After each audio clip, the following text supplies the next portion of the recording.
여기서 더 구체적인 의견들을 보시겠지만 이강인 선수의 이적설이 불거진 팀 중에 가장 최신의 소식을 가진 팀인 영국 프리미어리그 울버햄튼 팀의 팬 포럼에서 나온 이강인 선수에 대한 평가입니다.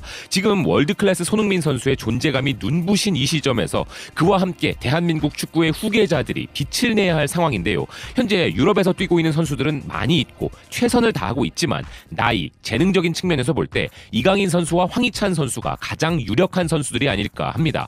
그리고 그들은 단순 루머가 아니라 돌아가는 상황이나 구체적인 소식들로 현재 큰 격동기를 겪고 있는 상황인데요. 어쩌면 이들에게는 선수 경력에 있어 2021년이 가장 중요한 한 해가 될지도 모를 상황입니다. 먼저 이강인 선수의 상황을 본다면 현 소속팀인 발렌시아 팀의 사정이나 신뢰도 높은 매체의 구체적인 언급, 이강인 선수가 현 소속팀에서 갖고 있는 입지와 경기 시간 부족의 불만 등 재계약을 하지 않고 팀을 옮길 가능성은 그 어느 때보다 높은 상황인데요.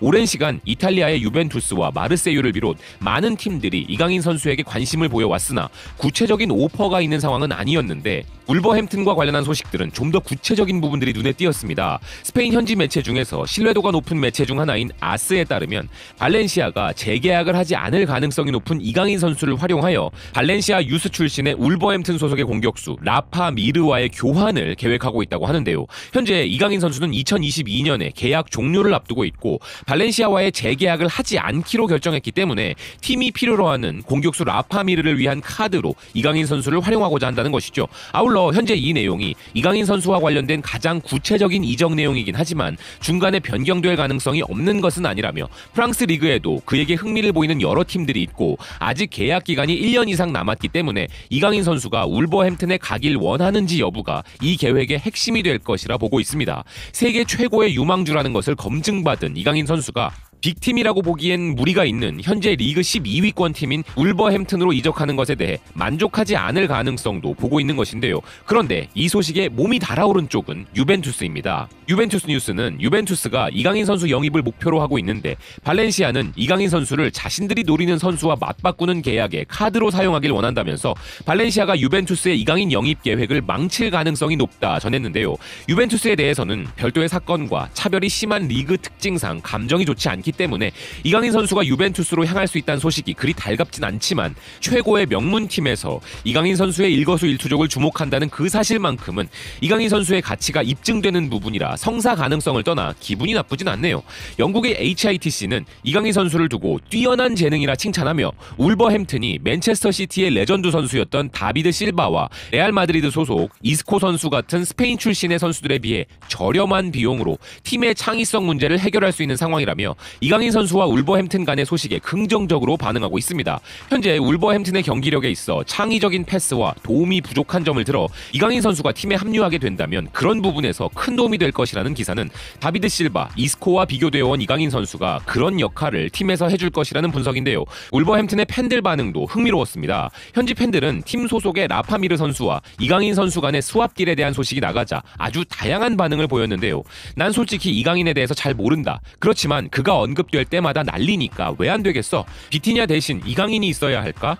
이 팬이 언급한 선수는 포르투갈 출신의 유망주인데요. 이런 반응에 대해 다른 팬은 비티냐는 팀에 머물게 될 것 같고 이강인이 윙어 역할을 맡게 될 것 같다. 그리고 비티냐는 우티뉴와 로테이션이 될 것 같아 라면서 이강인 선수의 포지션을 윙어로 보고 있기도 했습니다. 또 다른 팬은 이강인은 기술적으로 매우 능숙해 보이지만 영상으로 본 것 외엔 난 아직 이강인을 몰라.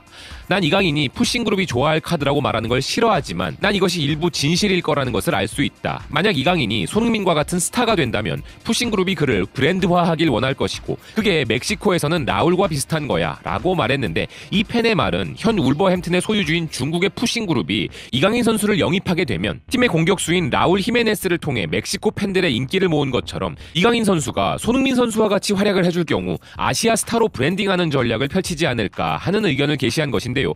이 팬의 의견에 대해 다른 팬들은 난 그가 브랜드라고 말하지는 않겠지만 맨체스터 유나이티드의 박지성이나 토트넘의 손흥민과 같은 선수들을 보면 이강인은 우리에게 필요한 창의적인 재능이다. 그리고 팀의 다양성을 보는 것이 좋을 것 같다. 이강인은 분명히 팀 스쿼드에 큰 도움이 될 것이고 누노 감독이 4-2-3-1 전형을 쓸 계획이라면 확실히 공격형 미드필더 역할에 훌륭한 선택이 될 거야 라는 등의 의견을 남겼습니다. 이강인 선수는 일부 아시아 국적 선수들이 마케팅용으로 영입되는 것과는 차원이 다르게 실력적인 면에서 팀에 큰 도움이 될 것이라는 팬들의 기대감이 더 큰 것을 알 수 있었는데요. 다만 중국 구단주라는 게 참 선입견을 가지고 싶지 않지만 그냥 뭐 그렇습니다.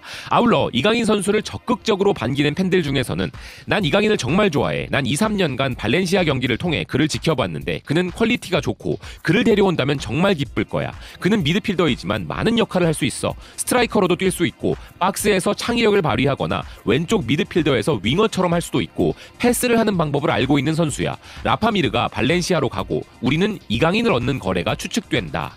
만약 이게 사실이라면 환상적인 거래야. 내가 가장 좋아하는 선수 중 한 명이다. 그의 이적이 사실이길 바래. 라는 등의 긍정적인 의견도 있는 반면에 우리는 스페인 리그에서 울버햄튼으로 건너온 선수들이 좋은 성적을 거둔 경우가 많지 않아 발렌시아에서 잘하는 것이 반드시 울버햄튼에서도 잘한다는 것을 의미하지는 않지. 난 다른 모든 사람들과 다른 의견으로 그가 이상적인 핏이라 생각하지 않아. 현재 우리는 기회 창출을 할 수 있는 많은 선수들이 있지만 골을 넣을 수 있는 선수가 필요한 상황이고 이강인은 골을 넣는 선수가 아니야. 난 그가 많은 재능을 가지고 있다는 것을 알고 있지만 우리는 변화를 위해 젊은 재능이 아닌 공격수에 집중해야 해 라는 등의 다소 냉소적인 반응도 있었습니다. 솔직히 울버햄튼의 일부 팬들의 반응처럼 일단 그 팀이 이강인 선수의 플레이 스타일에 적합한 궁합이 맞는 팀이냐가 더 중요할 텐데요. 유벤투스나 프랑스 팀들 그리고 관심이 있다는 다른 프리미어리그 팀들 또한 마찬가지겠죠. 허나 발렌시아는 그런 팀이 아닌 것 같다는 의견에는 대부분 동의하실 듯한데요. 그런데 지금 나이와 현재 상황을 생각해 본다면 지금 더 급한 선수는 바로 황희찬 선수일 것입니다.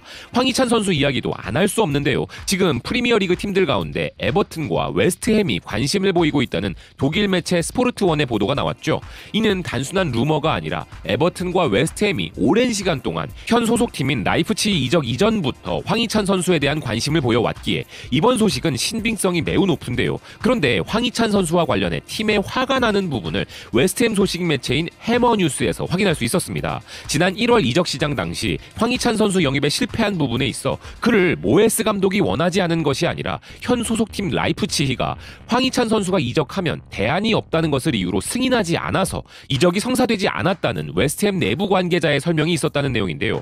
황희찬을 원한다고 데리고 가놓고 그렇게 필요하다고 데리고 가서는 뭐 코로나 등의 특수한 상황이 있었다지만 중용하지 않아서 한참 뛰어야 할 시기에 선수 커리어에 치명타를 날린 것과 다름없었던 것이죠. 더군다나 이제 그를 간절히 원하고 황희찬을 웨스트햄에 못 보낸다고 했던 라이프치히의 나겔스만 감독은 바이에른 뮌헨이라는 좋은 오퍼가 들어오자 잽싸게 런해버린 상황인 게 더 어처구니가 없는 부분입니다.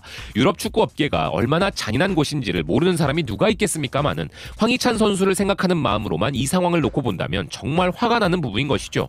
그럼 이제 당장 이번 여름에 이적을 해버리는 것이 과연 맞느냐 하는 문제에 있어서도 또 하나의 변수가 등장했는데요.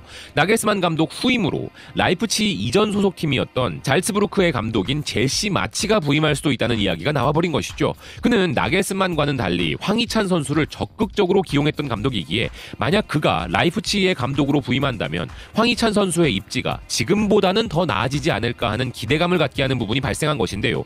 근데 이 부분도 솔직히 이강인 선수와 마찬가지입니다. 라이프치히가 정말 좋은 팀인 것이 맞지만 현재 세계 축구의 중심은 누가 뭐라 해도 프리미어리그입니다. 기회가 온다면 그리고 그들이 관심을 보일 때 과감한 도전을 하는 것도 충분히 황희찬 선수가 고려해야 할 부분이 아닌가 싶은데요. 단순한 관심 정도가 아니라 에버튼, 웨스트햄과 같은 중진 팀들은 물론이고 울버햄튼과는 거래 성사 직전까지 갔다는 것을 감안한다면 프리미어리그의 스카우트 전문가들이 바보가 아닌 이상 황희찬 선수의 플레이 스타일이 프리미어리그에 적합하다는 것을 인정한 부분이라고 봐도 무방할 것이라는 부분 때문에 황희찬 선수가 자신이 왜 황소라는 닉네임을 가졌는지를 프리미어리그에서 한번 보여줬으면 하는 바람이 생기는데요. 이상적인 바람이 있다면 박지성 선수와 이청용, 기성용 선수 등의 활약으로 주말이 되면 경기를 골라보던 그 시절처럼 팀과의 정리와 구단 간의 이해관계가 잘 맞아들어가서 월드클래스 손흥민 선수와 함께 이강인, 황희찬이라는 최고의 재능들이 최고의 리그에 속한 그들과 궁합이 잘 맞는 팀으로 이적하여 동시에 활약하는 그런 모습을